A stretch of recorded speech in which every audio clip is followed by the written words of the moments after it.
Hey, Brandon. Hey. Okay. Hey, man. I've got your branding all over the place here. Yeah. Okay, let me just make sure everything is working and streaming is working. So a lot of the audience that we're going to have is probably going to view it on the live web page or through the Discord.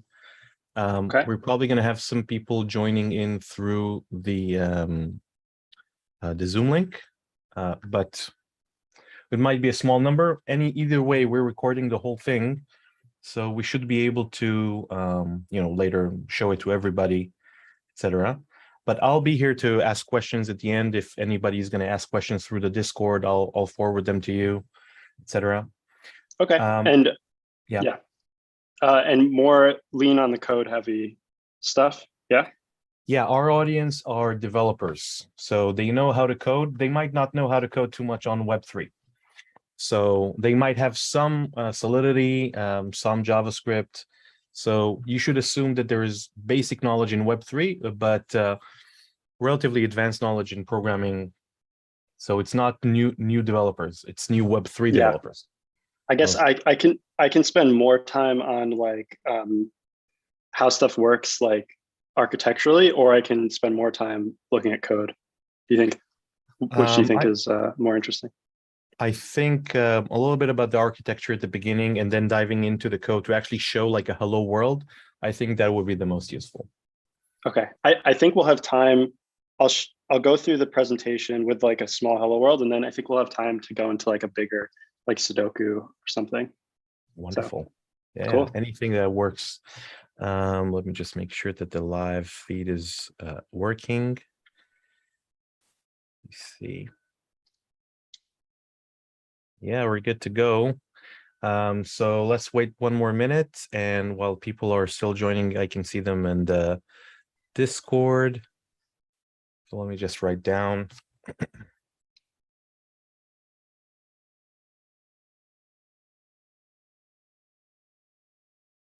Let's see if should I test. Oh, do you want to give me permission? You want to try to share your screen? Let me allow you to share your screen for a second. Hold on.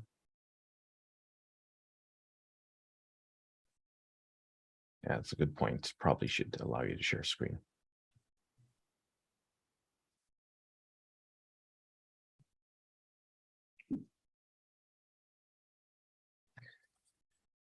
There you go.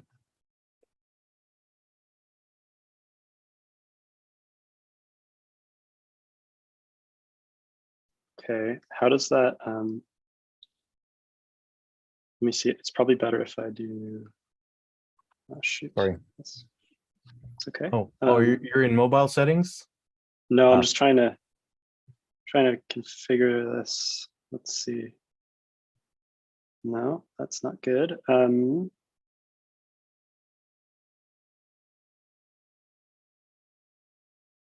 How's that? Does that look good? Yeah, I have no idea what good. it looks like, what the sharing looks like. No, it looks great. Okay. Let me disable the waiting room and okay.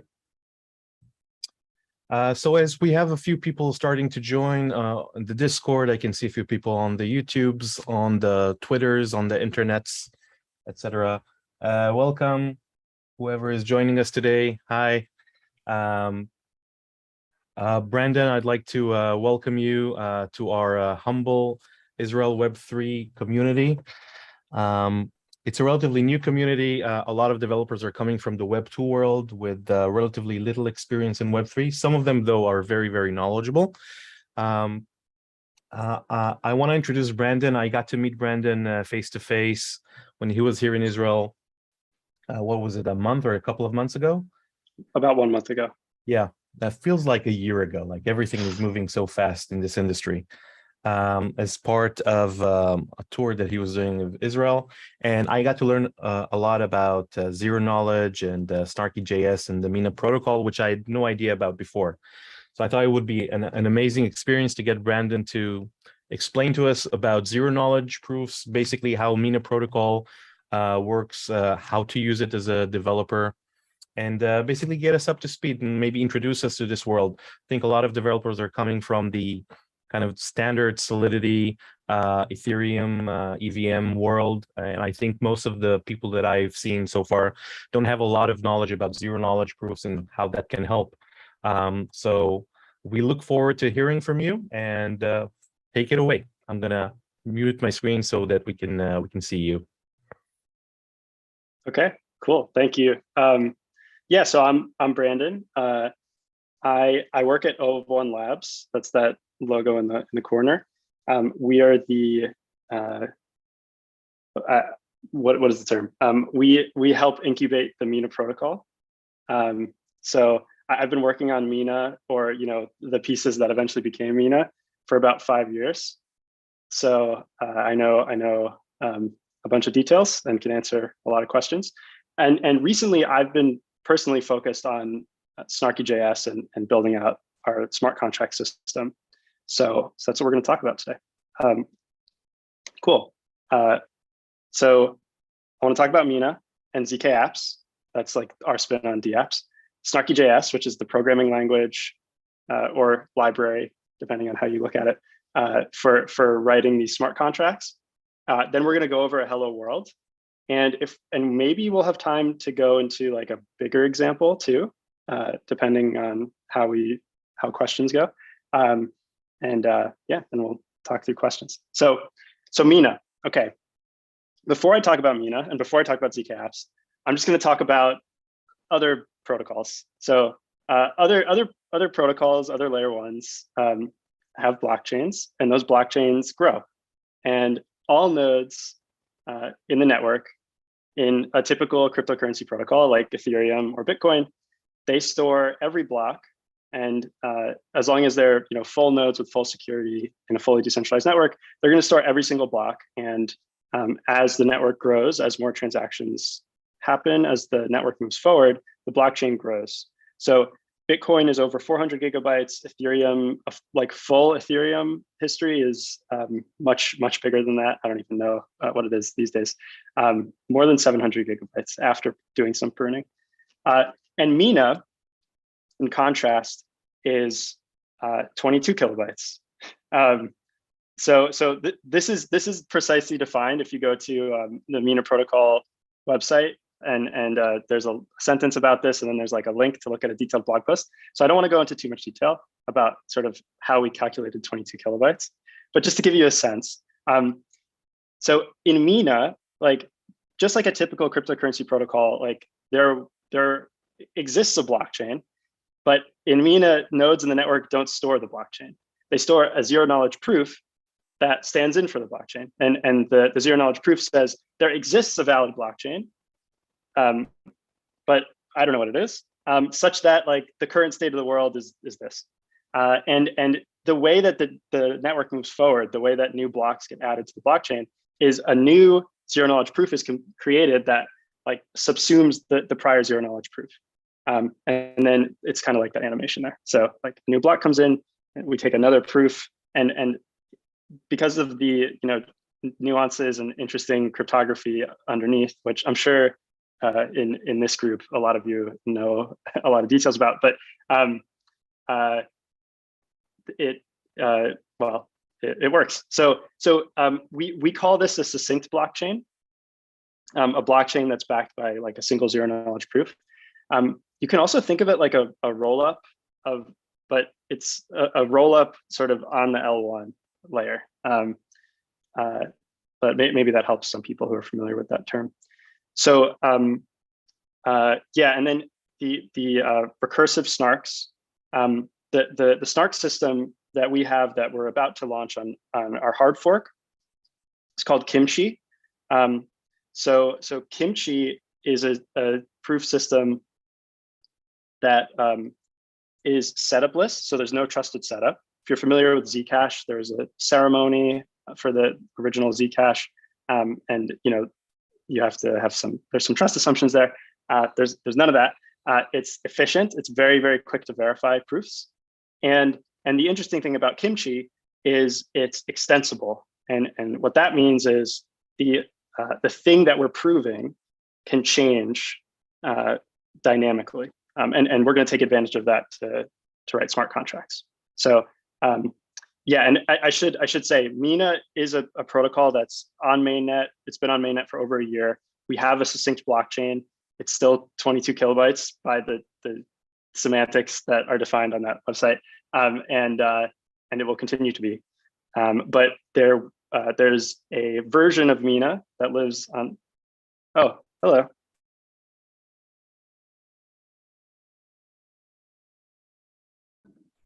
Everything okay? Oh, hold on. Jack, stop, Jack. Wait, or am I? Sorry. Who's Jack? I don't see any Jack here. Sorry. I'm accidentally on another. It's just on my thing. I thought someone joined this and started talking over me. Okay. Give me a second. Hold on, I'll mute myself. Sorry. Sure.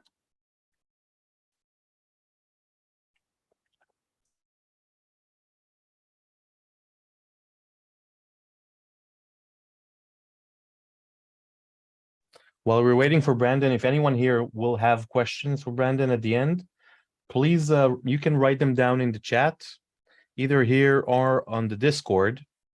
And I'll be sure to either read the questions or we'll allow you to just join the meeting and turn on your video and ask a question if you want at the end, if we have enough time. So if you have questions, I'm back. This is a good time to write them.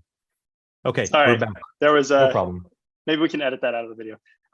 There was I was logged into a live stream of another presentation that one of my teammates is scheduled to give starting now. And I thought that he had accidentally joined this meeting and then started talking over me without realizing it. So sorry about that. Okay. Yeah, we're not multi-threaded people. Yeah, multi-threading is a problem. My headphones are now clear and I'm back. Okay, sorry about that. So yes, okay, right.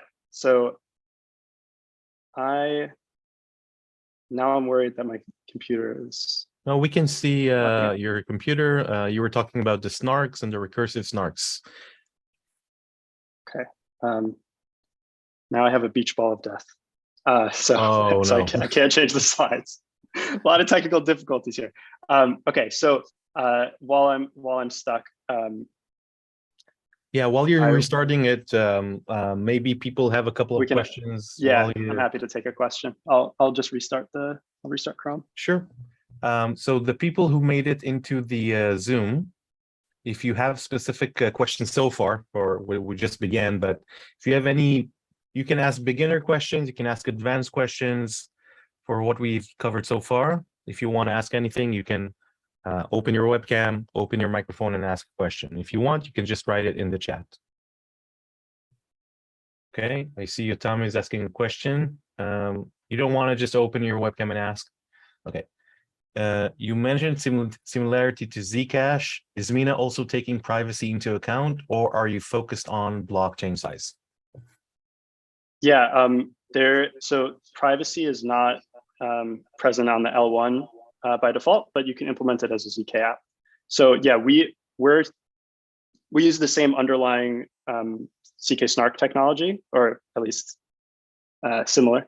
But rather than using the zero knowledge part to hide information, we're using it to work around having to store it. If that makes sense. So yeah, we're focused on data privacy rather than, I guess for the purposes of consensus, focusing on sort of hiding data, compressing data rather than making it private.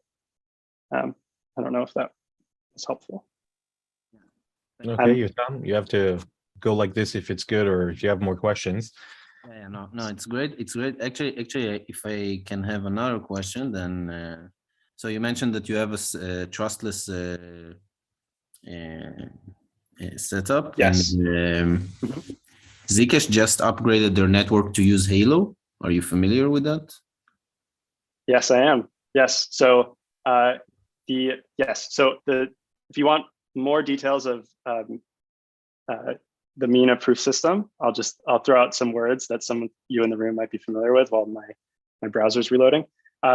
So Mina's upcoming proof system, at least, and because that's the one where I've remembered all of the specific buzzwords here. So it's based on Halo 2, so similar to the Halo system of Zcash. We use the pasta curves, which is the same curves that the new Zcash stuff is using as well. It's a Plonk-based proof system, so there's lookup tables to speed some stuff up, and then I guess if you want to read more about our proof system,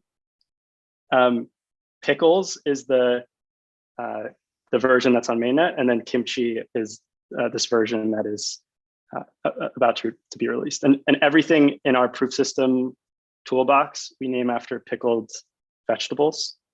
That's the theme. So okay, I think I think we're good again, hopefully. We fix this.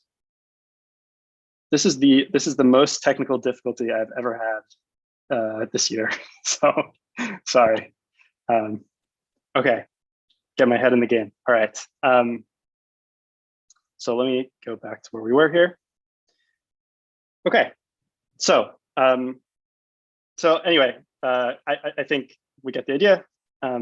There's a cool crypto system underneath Mina, and we have a fixed size blockchain. So let's change our headspace to dApps.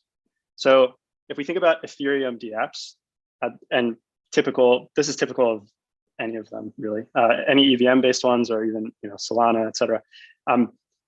In the application, when you go and visit the application as a user, and you want to do something to the chain, you send a transaction, and in that transaction payload includes some instructions.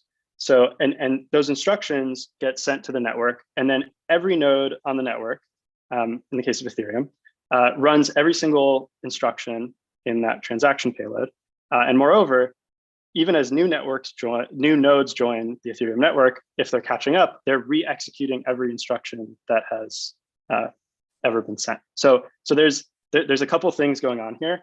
One, it's not so scalable, or it's not very efficient, I should say, because what you're paying for is every node in the network to run every instruction. And we can't really do things with privacy here, because the data that you're computing on gets sent to people who you don't trust. In contrast, for zkApps on Mina, execution happens on the user's machine, off-chain. And then what we create when we execute the smart contract is a zero-knowledge proof, plus some, the changes we want to make to the state of the world. And just the proof and those changes get sent to the network. And the nodes in the network, they verify the proof and they apply the changes, but they don't run the computation, and they don't know about any private information that you used in the process of running your computation. So it's pretty cool. So basically what we talked about, right? There's the syncness at the blockchain level. So we get scalability in Mina through there. And then with smart contracts, we have privacy and this kind of efficiency that comes with off-chain execution, because the smart contracts execute before they get to the network. So it's pretty cool. And I guess one thing I should note, on EVM chains and most chains, you pay gas proportional to the computation size that you're executing on the network. In Mina, you pay gas proportional to the number of proofs that you send to the network. So you can do something that is a very simple computation or a very complex computation. In the end, you get one proof and you pay for the one proof. So there's a predictable pricing model as well. So just to kind of get ourselves in the headspace of what you can do with this thing. Oh shoot, I should have refreshed. Anyway, I had shekels here, but we're gonna have to survive with US dollars. because I forgot to refresh the slide. You should change it to USDC instead.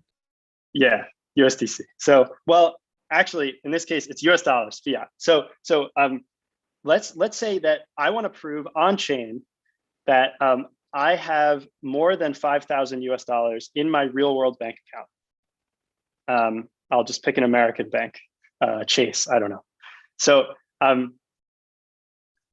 with zkApps and with a couple other pieces of infrastructure that the Mina ecosystem is building, that's not quite ready yet, but getting there.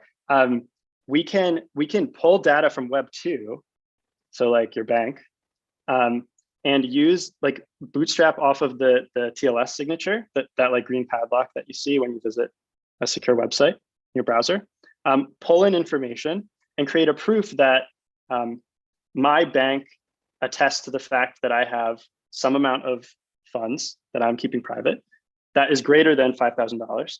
And we can bring that on chain with zkApps. And then that proof, when it settles on chain, can be bridged to other chains like Ethereum or Avalanche or others when all the bridging infrastructure is in place. So that was just kind of a teaser to get your head in the space of possibilities here with this privacy. Cool. Okay, so I'm going to switch gears to just zkApps at the architecture level. Okay, so if we think about a zkApp, there's two pieces. There's a user interface and a smart contract. So it's similar to a DApp where there's a user interface and smart contract. I'm going to just focus on the smart contract part. The UI for the rest of this presentation. The UI though is like a typical web UI application. So you can use React, you can use Vue, Svelte. I don't know what's hip these days, but Rails, anything. So but the smart contract part, that's the new thing, I would say. So let's talk about that. So Snarky.js is our toolkit that you use to write smart contracts. When you compile a smart contract, you get two build artifacts. So this is different than like a typical, something that's typical, I guess. So the two artifacts here, it's a prover function and a verification key. So the prover function is the thing that you import into your React application, into your web app. And that's just a function, an asynchronous function that you call, it returns a promise, that you call from your web application. So this is what you call when you want to do an action on your application. And this creates a proof, which can be sent to the chain. The verification key is what's needed to verify proofs. And because we're going to use Mina's blockchain to verify the proofs, we have to send the verification key to the chain. So when you're deploying a smart contract, you deploy the verification key. So the verification key goes to the chain. And when you do this, you create a zkApp account in the ledger. So it's like an account that has a balance and all these things that a typical account does on Mina or on any blockchain. And it has a bunch of extra fields that are useful for zkApps. When a user is interacting with a smart contract, or a zkApp, and they press the submit button, we execute the prover function, create a proof, create the state updates.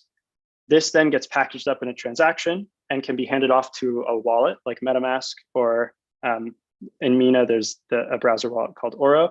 And then that transaction, if the proof is valid and preconditions hold, which I'll talk about, which I'll get to in the Hello World example, then the transaction will be accepted and the state updates will be applied, and you can be assured that the proof is valid.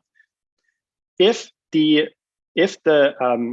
proof is not valid, or there's precondition violations, like for example, if you depended on a certain time or a certain block height for your execution to be valid, then the network will accept the transaction, take the transaction fees, but not apply the state updates. So the actual state update part will fail. Okay, one more slide on this, like sort of abstract nonsense, and then we'll get into code. Okay, so methods in zkApps. Similar to Solidity, these are the entry points of your smart contract that maybe different buttons in your UI invoke. They have inputs and outputs. So the inputs can be partitioned into sort of two sets. There's the private inputs and the public inputs. So the method's arguments, those are private. So as long as you don't expose them in some way, like storing them in a public area, then they'll remain private. The public inputs are a state that's in the smart contract, in the smart contract account on chain, and state about the world, which is on chain. So the time, the height, maybe someone has brought Web2 data on chain, but anything that's on chain. And then all of that's public.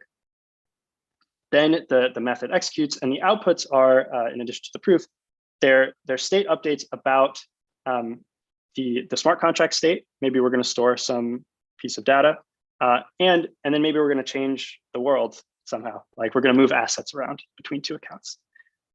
So specifically, like these updates come with associated preconditions that must hold for the updates to be applied. And like I was saying, like you might have your smart contract only work if it's executed after a certain time or before a certain time. Cool. Okay, so let's see code. Snarky.js. It's in TypeScript. You use your normal TypeScript tools.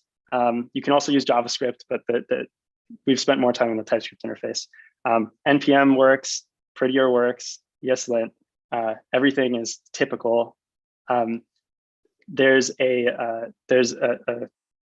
I don't know what you call it, a command line tool called zk. So you can install that. The zk tool was not taken by any popular project, which is great. So it is now claimed. So that's how you install it.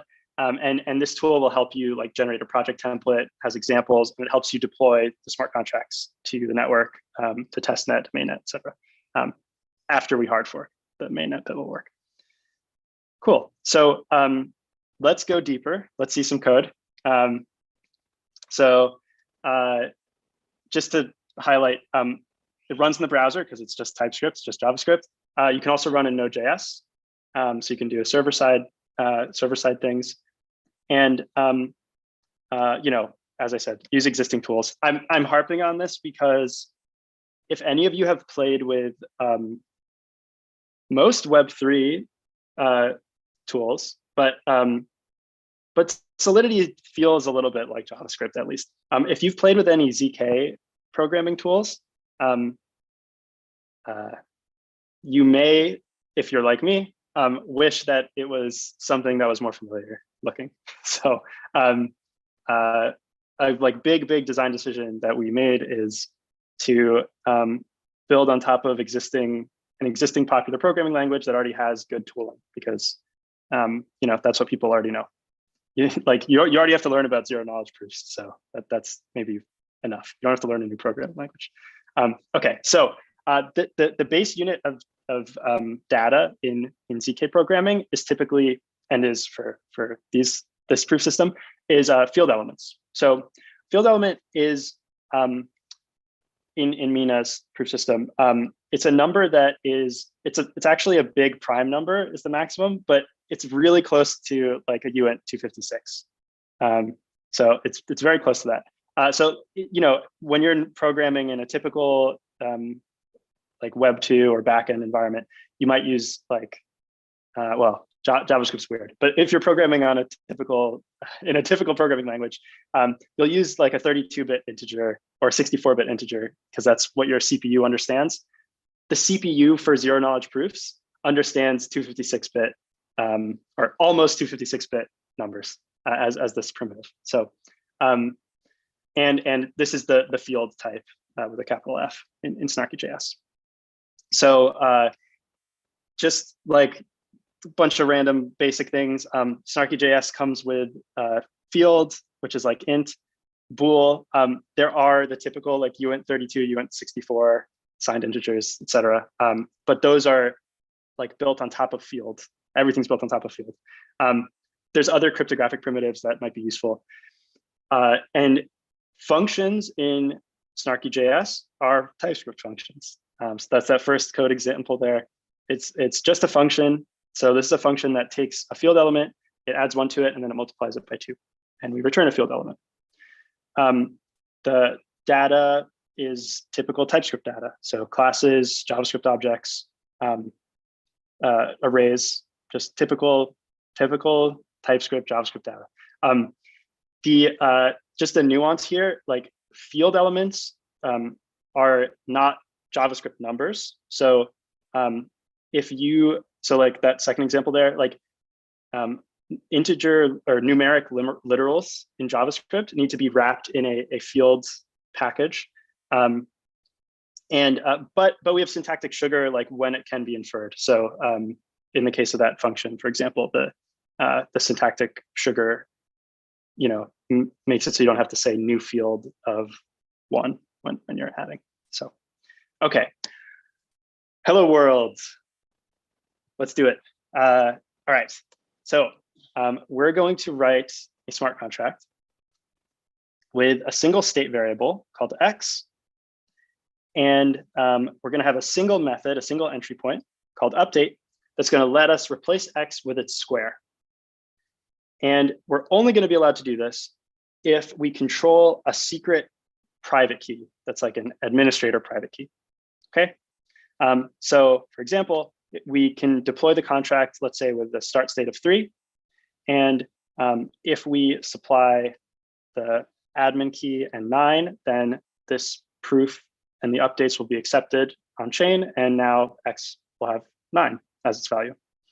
And we can do this again with 81, and this is valid.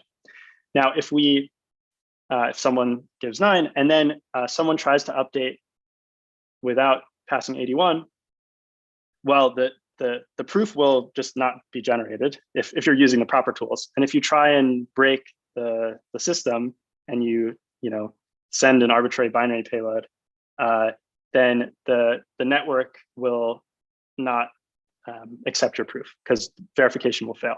So just the nature of how zk snarks work, you can only verify proofs that were created properly. So this is exactly what we want. Okay. All right. Now we can finally look at code. So to make a zkApps smart contract, you extend smart contract. Simple.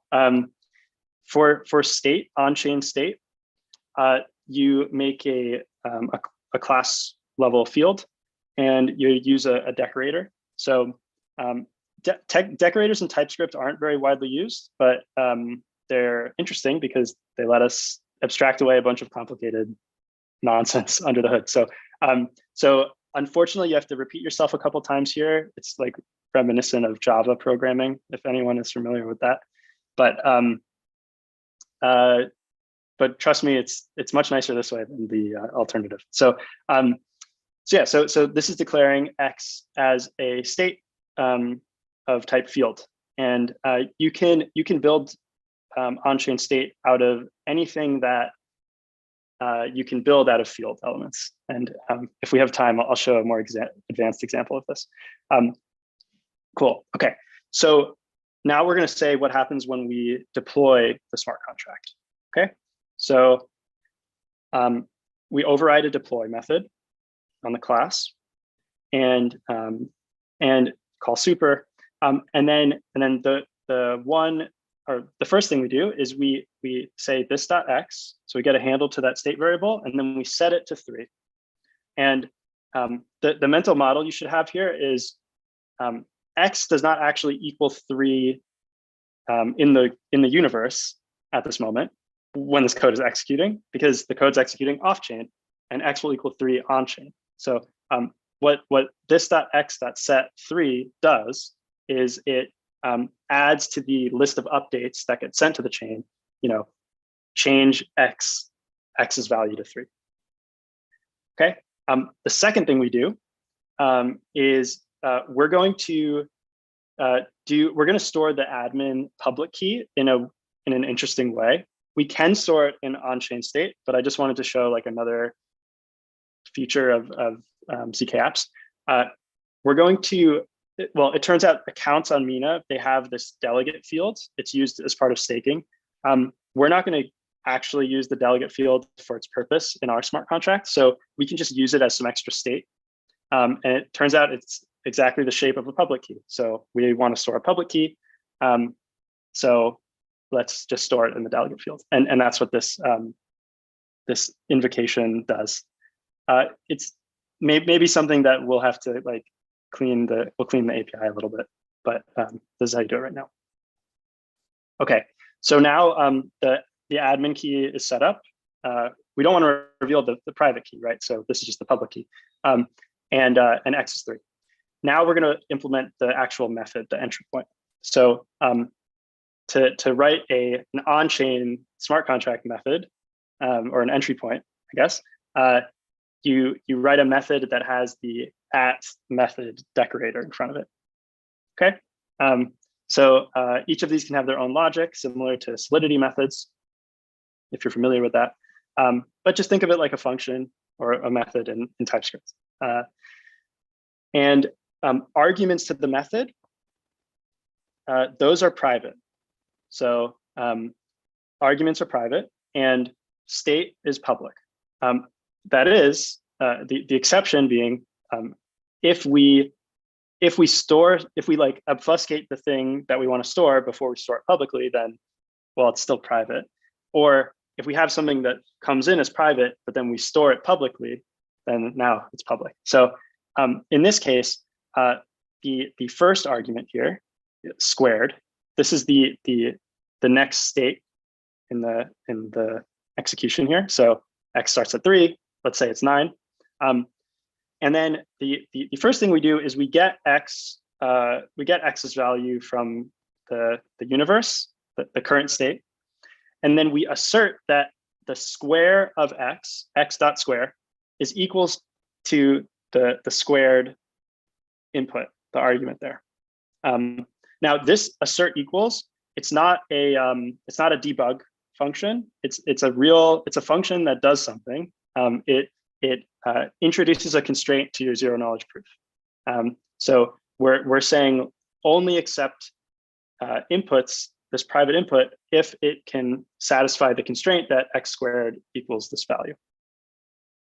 And okay, so we do that, and then we set X to that new value. Okay, but we only want to do this when the admin private key corresponds to that public key that we set when we deployed the contract. So, sorry. So let's do that. So what we do here is private keys have a method on them to public key, which returns a public key, and it also sets up a bunch of constraints in the zero knowledge proof to make sure that the transformation between private key and public key is correct. And then we can reach into the account of this smart contract by doing this.account, and then look at the delegate field and assert that it equals the admin public key. So you can reach into this specific zkApp account with this.account, and you can reach into the network state with this.network. And it's similar. You can say this.network dot block height assert equals 10, or assert greater than 10, something like that. Perfect. So that's it. That's it, actually. So when we actually execute this method, what we're doing, what a user's like JavaScript runtime is doing, is it's we're executing the code, and then we create a proof that says we ran the code in this method with some private arguments, and I don't know what it was, but it was something. And the results of that execution are that we want to update the X to be 9 specifically, if the following preconditions hold: that X was 3 in the beginning, that the delegate public key is equal to the admin public key, and the admin public key is like associated with the admin private key, such that the transformation is valid. And if all those preconditions hold, when this proof is verified on chain, then the state update will be applied, and the contract execution will be successful. So in summary, state variable, deploy method. Okay. So I can pause for questions, but I would like to show a more interesting example with a lot more code for this room. So maybe we'll do like 5 minutes of questions, and then I'll jump to that. Yeah, so there are a few questions in the chat, some of them by me, some of them by others. Boris asked, or Boris, do you just want to ask, or do you want me to read it? Yeah, for sure, no problem. Basically, my question is that zk rollups in the Ethereum ecosystem still need like a data availability layer to pose the transactions. And because you will like keeping the state very small, you probably did some workaround around it. So if you could describe the differences. Yeah. So the I guess for Mina's consensus layer, well, there's a couple layers to this question. I'll say one thing that I just think is interesting that I won't go into too much detail in, unless people want me to, but Mina, like the L1 Mina, can sort of be an L2 for any chain that has a bridge to it, because the Mina bridge essentially, like smart contracts on Ethereum or any chain essentially run full nodes of Mina because the blockchain is so small. So there's a way to answer that question if you think of the rollups in that context, but I'm going to answer it in the L1 context, which is that I was simplifying something that actually is more complex under the hood. But I guess the nuances of Mina's consensus mechanism are very interesting. And we have security proofs and assumptions and things in the white paper. So I guess I recommend you take a look at that to kind of get your head around how that specific issue is solved. So that's actually probably there's the Mina technical white paper, and it's on archive, and it's linked on the Mina Protocol website. So in your examples, you were showing, so if I understand correctly, when you write code in that TypeScript, that hello world, if you will, yes, it is basically a kind of a syntactic sugar that gets translated into a zk proof. So it just looks like JavaScript, but it's not actually running JavaScript. And what I've seen so far is that you wrote the asserts are basically kind of like requires, but at the proof level. So do the asserts or do they only work on mathematical stuff, or what happens if you write logic like loops and stuff like that? How does that work as part of a proof? I don't understand how proofs work, I guess. So I'm asking a very new question here. I heard like 7 questions in one there. So I'll try and answer all of them, but tell me if I missed anything. So the first thing is one of your assumptions is actually different from what you're assuming. Assuming I understood what you were saying, which is so Snarky.js. Maybe I should share my screen again. I will.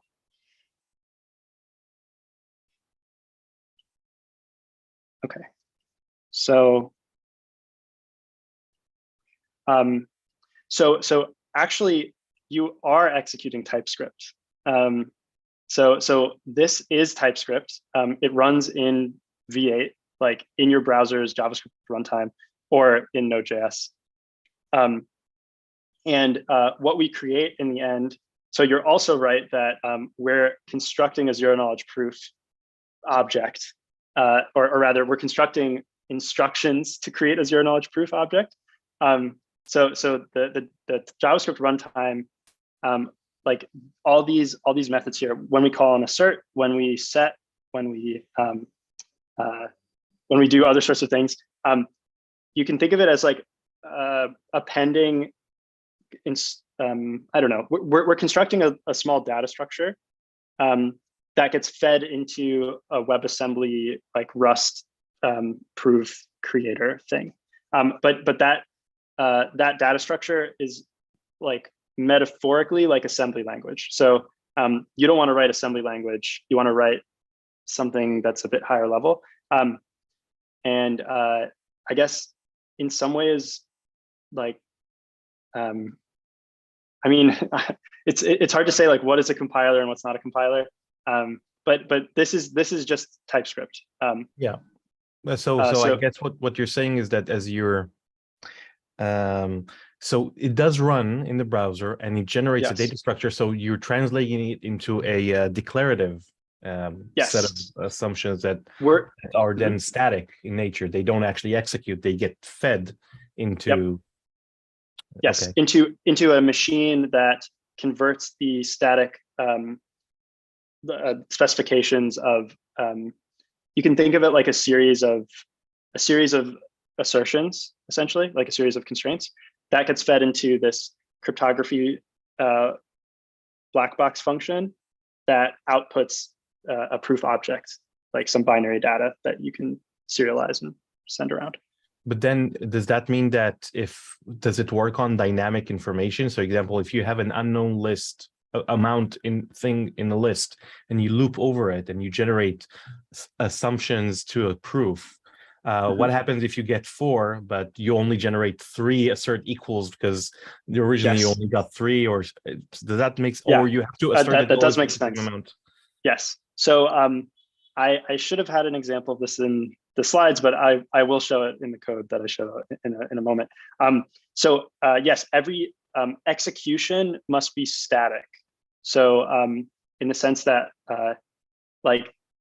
if statements are a bug, unless like you're doing something really, really fancy, typically if you're using if statement, you're doing something wrong.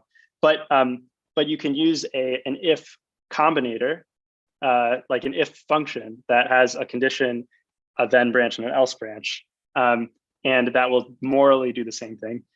Similarly, if you want to loop and if in your loop you're just sort of setting assertions, but the loop's bounds are static, then like that will work because you're setting the same number of assertions. But if you're doing something that's more dynamic, then you can't use a simple loop. But there is a more fancy way to make it work. And I'll say like for those in the room who are familiar with proof systems, the Plonk part of Kimchi it sort of gives us the power of arbitrary jumps in the proof language. Or so and if you can do arbitrary jumps, then you can do loops and you can do array indexing and things like that. So that I'm going to say that is out of scope for this conversation, exactly how that works. It's fairly intense. It's like a go-to statement. That's what it feels like. But you're basically writing purely functional code in a way that's basically that's very cool. Yeah. And you know there's an alternate design for this framework that is very purely functional in how it feels when you write it. And our current design, we've purposefully like hidden some of that to make it more approachable for people. So using classes, using assertions as statements that sort of mutate the world's consciousness. But we're going to be experimenting with a more functional API as well, and we'll see, you know, what the community feels is easier to work with. Anybody else have any other questions other than me hijacking conversations left and right? Okay, I guess we should go on. All right, so I'm going to share. Let's see if this works. I'm going to share a VS Code window. I'm going to attempt to share a VS Code window.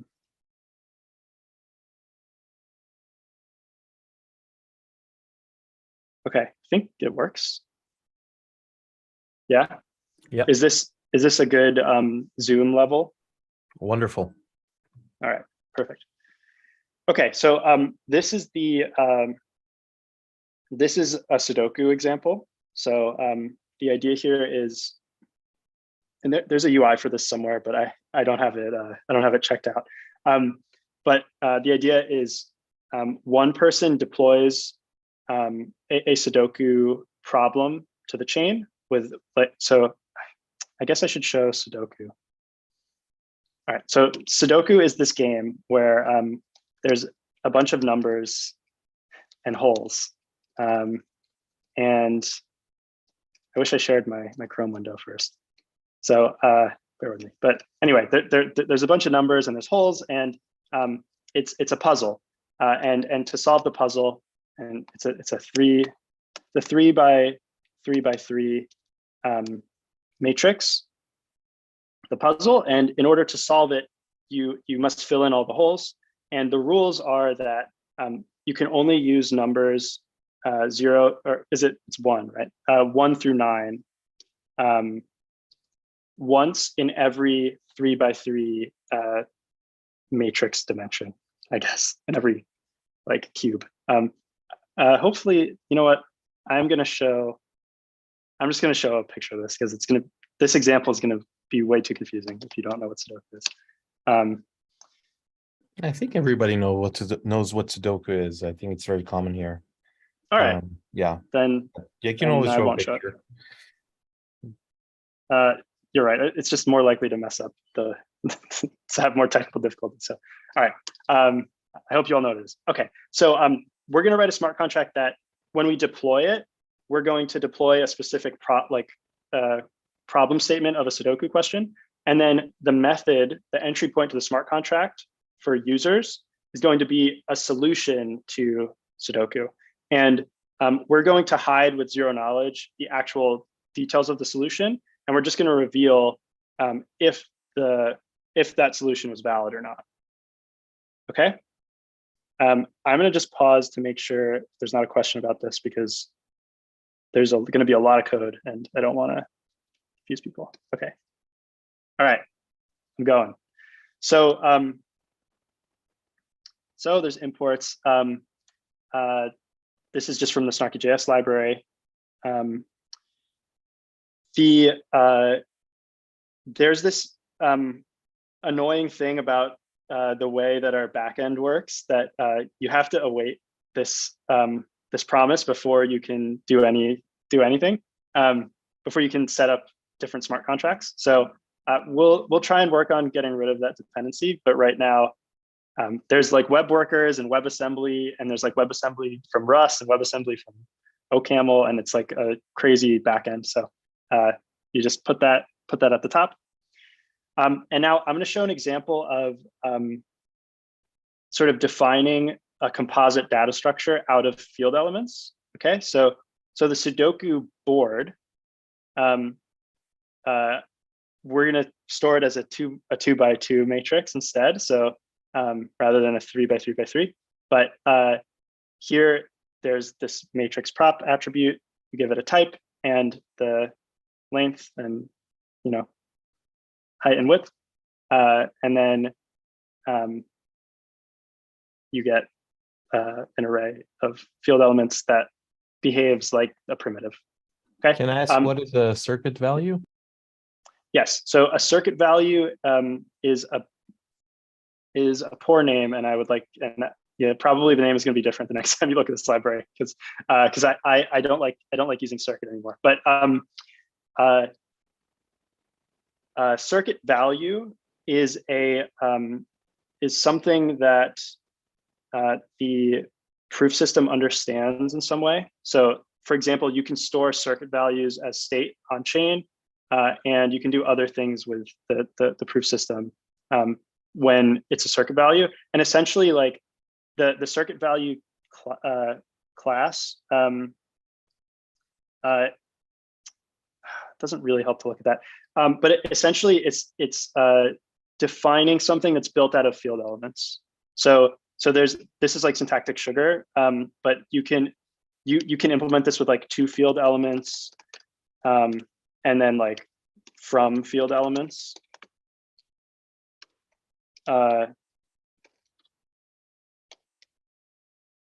And you know, and this returns Sudoku. This returns field elements. Yeah. So if you implement these 2 functions and like a couple other tiny things, then you implement circuit value, and then you can do proof system things. But this decorator does that for you.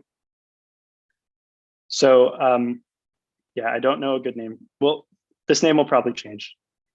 I'll just say so that people understand. Some people refer to like setting up the details of the proof as constructing a circuit, because they're like one potential implementation detail of the proof system is that it's backed by an arithmetic circuit. It's this like mathematical structure. I don't like using this term because there are other representations of setting up the structure of a proof, and Snarky.js is like agnostic to those backends. So this is kind of like an abstraction leak using this term here. Anyway, okay. So the smart contract, we extend smart contract, right? We're gonna have 2 state variables, the hash of the Sudoku, and a Boolean that says if this particular Sudoku is solved. Okay. So I guess one other way to view this is like it's a game, and the first person who solves it wins, and no one else will be able to solve it after them. But you know, you can tweak this in different ways and change the semantics of winning. So sorry, this should be deploy. Or did we? Someone updated this and I didn't code review it. Okay, I guess we changed deploy to. Oh no. Sorry, this is deploying. This is built in a way that you deploy it and you initialize it afterwards. Sorry, I haven't looked at this since someone has edited it. Okay, so deploy is not overridden. So the deploy is the default, and we're going to initialize Sudoku with one of the smart contract entry points. Okay, so we take a Sudoku instance that has holes in it, right? It's a matrix of field elements, and then we're storing on chain the hash of this Sudoku board.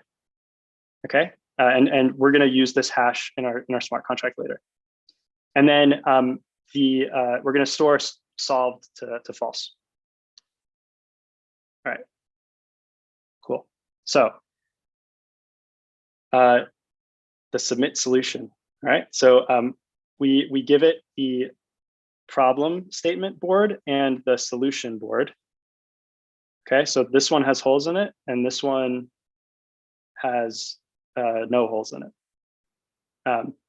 If you're behaving as an honest actor, so we have to make sure our logic checks that. Okay, so we're going to define some helper functions. I won't go through these in too much detail because it's just maybe it's something you can trace in your free time. But this creates 0 through 9 in an array, and then this creates 1 through this is 0 through 8, and this is 1 through 9. So we're adding 1 to the indices and then wrapping it in field. And then this helper function here, it asserts that this particular 9-element field array has 1, 2, 3, 4, 5, 6, 7, 8, and 9 in some particular permutation. So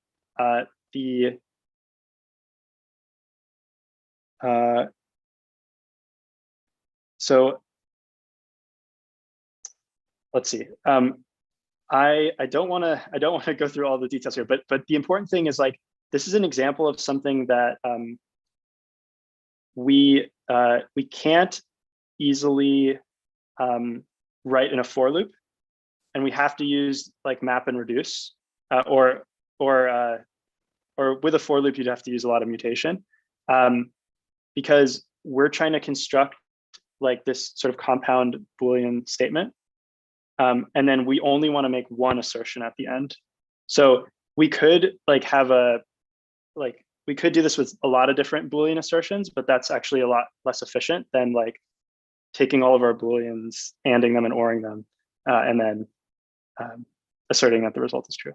So I don't want to go through the details here because it's not going to illustrate much about Snarky.js. So cool.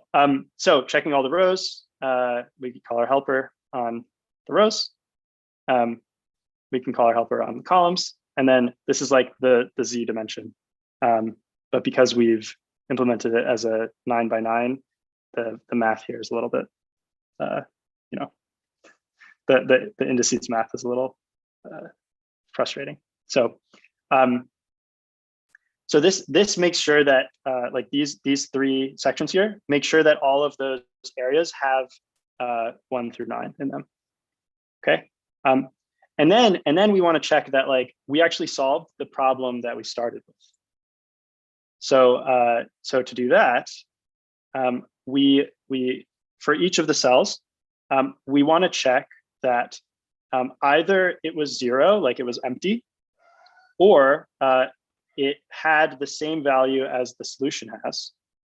And we're going to take that expression and we're going to assert that that's true, this Boolean expression.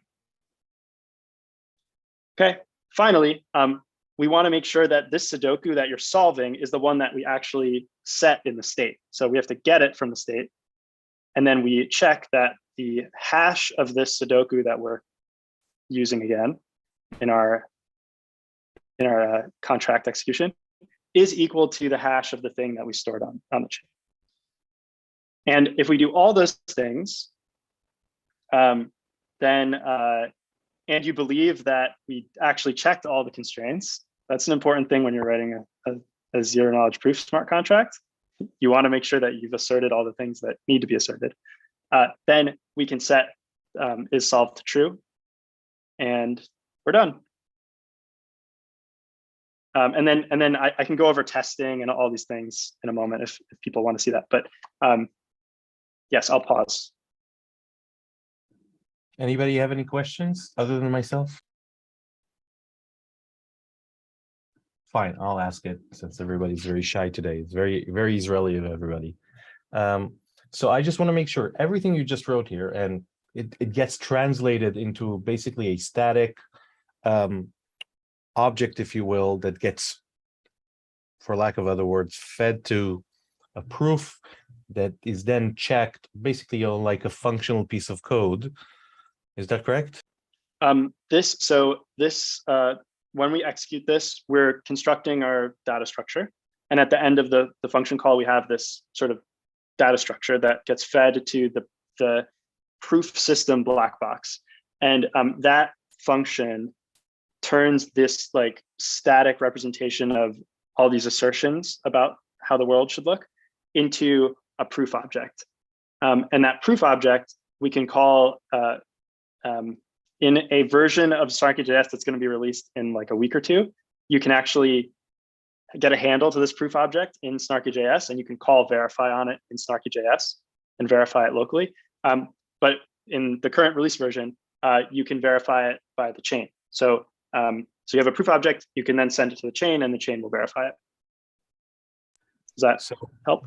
Yeah, it's very helpful to me. So we're at the hour mark. So I want to make sure, first of all, that you have a few more minutes maybe to go over. If you got to go, you got to go. But if you still have a few minutes, I would love personally, and maybe other people too. First of all, everybody, if you have questions, now is the time to either unmute or write in the chat, and I'll read them out loud if you're too shy. But if you do have a few minutes, I would love to see, what do you do after you write this? How do you, when you run the command line, what do you do with the outputs? Basically, maybe even like a diagram, or like, how do I actually, what do I do with this? Okay, so the first thing that you want to do is you should test it, because maybe we like did something wrong, right? So there's a handy way to create a local instance of Mina. And this is like, we took a bunch of Mina's source code and compiled it to JavaScript. So this is the same, this is Mina. Like, this is the same logic that Mina will execute on chain, but it's running locally in your browser in Node.js. And then there's a couple helper test things on it. So one thing is you can get handles to test accounts that have a bunch of, look, it says right there, they have 3 trillion units of, or something, I don't know, some large amount of Mina, nano Mina is like the tiniest unit. And then we can deploy the smart contract to our test Mina instance. So the API for this is shown here. I won't go into the details, but and you can send transactions. We can submit a solution to the chain. So I guess I'll show this. So like you start a transaction and then you get a callback, and anything in here gets sent as part of the transaction. And so like what we want to do is we want to call the submit solution method of the zkApp. And what do we give it? We give it the problem and the solution. And then we have to sign the transaction, and then we can send it. And if it succeeds, then we return true. Yeah. So let's pause. So if we have these functions here, you can also imagine like writing these in a way that they interact with the browser wallet and they actually go to a real chain running somewhere. But this is just a local implementation.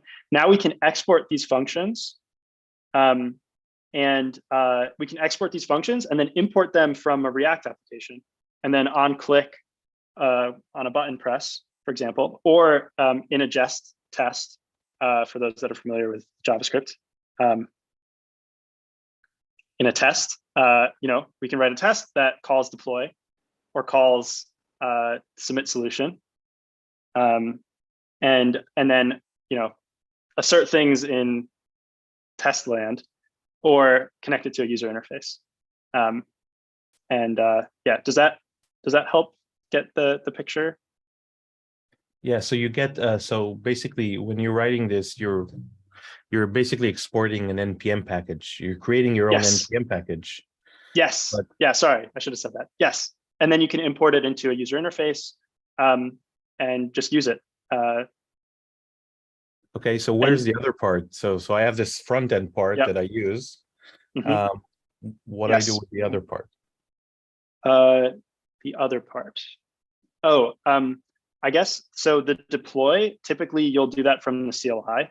So let me open the terminal here. Move my Zoom thing. Okay, so so there's the zk command, and if we're deploying to the chain, well, we say zk deploy, Sudoku. What do we call this? So the name of the class, Sudoku zkApp. And then I need to configure a couple things, but if we had like 15 more minutes, I would actually do it. But it's we're kind of out of time, and I don't want to take any more of your time. But is that helpful, or is there any sort of empty holes in how everything connects together? I think that's really important to end on. So for me, there's one extra piece of information missing, which is, okay, I understand the front end part of my own application, but then there is the Mina blockchain running somewhere, right? Yes. And so how do I get the stuff that I just wrote to run on the Mina blockchain? Yes. So you wait for one more week.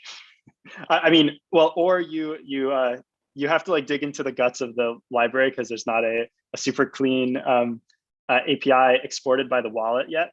But imagine, so in like Web3, there's a Web3.js, which is something that the MetaMask inserts into your window. So there's Mina Web3.js that gets injected into your window. and there's a function on there that's like send a transaction to the wallet, and then the wallet will, pop up and do its thing, and then send the transaction. And then you can also get the state from the chain. Mina's like implementation, like the Mina node itself, runs a GraphQL server. So you can directly connect to a Mina node and just use GraphQL in your front end, or you can connect through like a public service proxy. So yeah, it's all designed to be like super easy and familiar. I mean, hopefully people like GraphQL. I like GraphQL, but yeah. I'm learning to love it. Is Poseidon what is Poseidon? Where do you see Poseidon? Or was this just a question? 32? In Yes. line 32? Yes, there it is. Yeah, so this is our, looks like it needs dot comments. This is the like hashing scheme that that Mina uses. So it's like SHA-256, but instead of SHA-256, it's Poseidon. And this is just very, very efficient to do inside a zk snark and with field elements. So it's way more efficient than SHA-256. So so this is like the typical way that you hash things. I guess the final question before you go is, do you have any recommended links or resources for people who want to start building on Snarky.js, etc.? Is there like a single go-to page, or is there like 5 of them? I would love to see them. Maybe you have like a slide on it or something. Yeah. Let's see if I it's in my slides properly. I need to share my screen. Yeah, I think it is. So let me pull that up.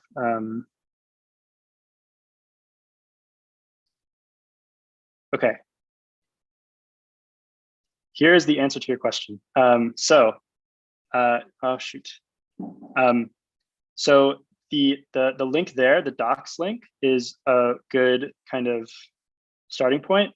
This is all the sort of documentation that we've written so far. I don't know if people have noticed, but it's a new project, so there might be some holes in the docs. Please open issues and we'll fill them in.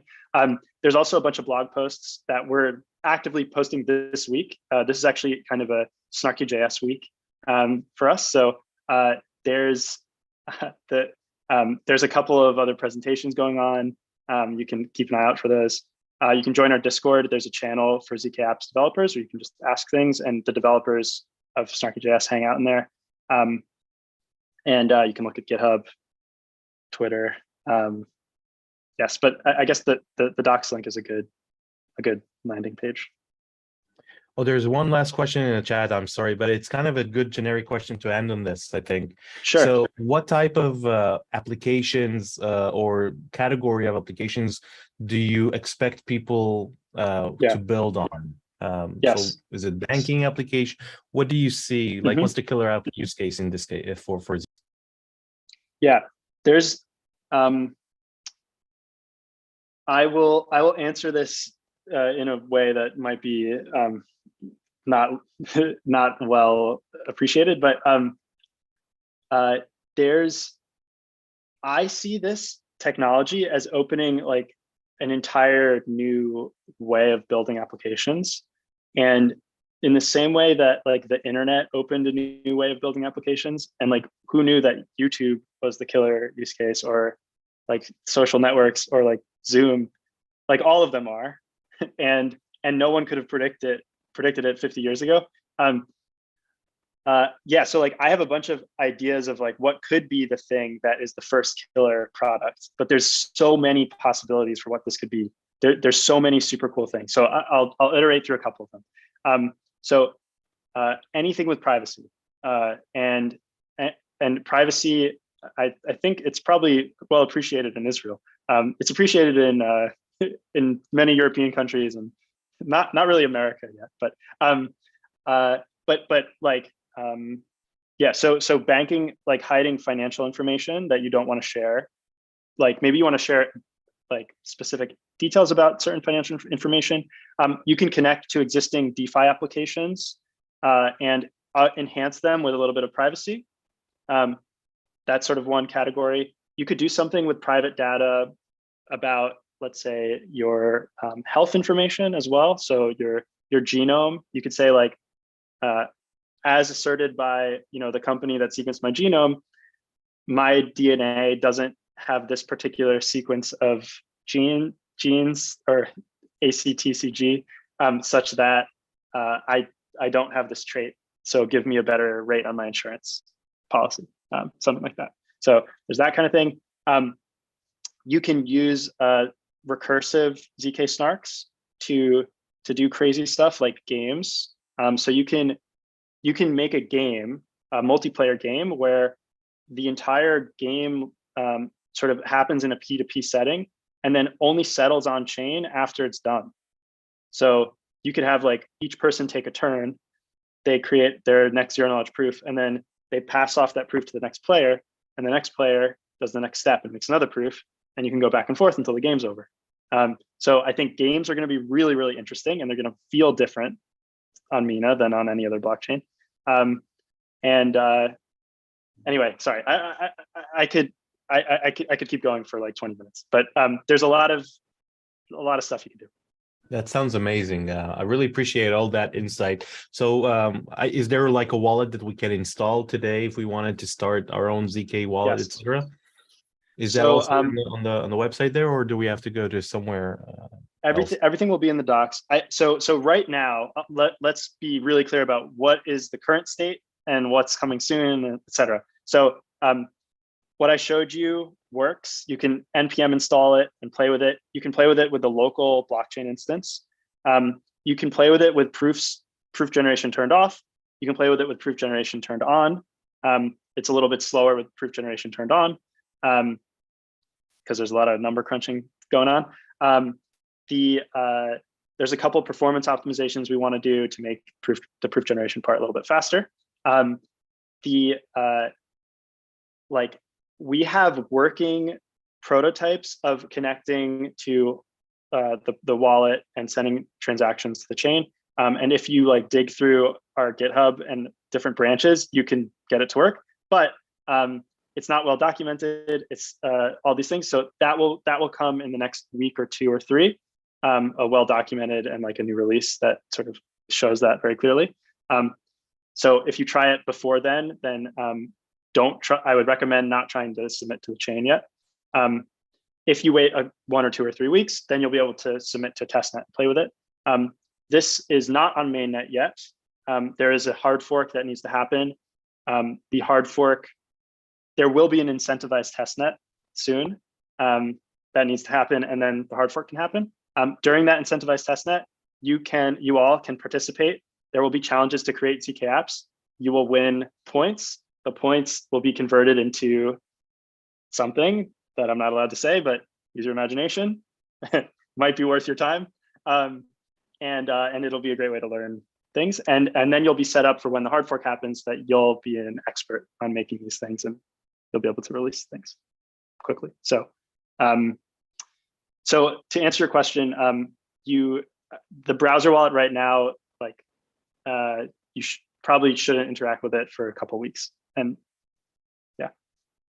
Wonderful. Brandon, Kase, thank you very much for a very thorough and very, very patient session with everybody. On behalf of the Israel Web3 community of developers, I want to welcome you, and hopefully we'll see you again soon here.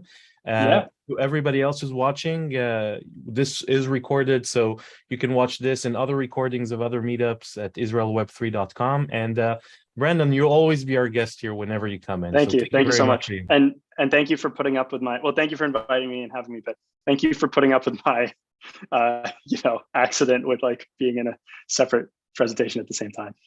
I'll edit it out, don't worry. Okay. Thank you very much, everybody. Thank you, Brandon. Bye-bye. Bye.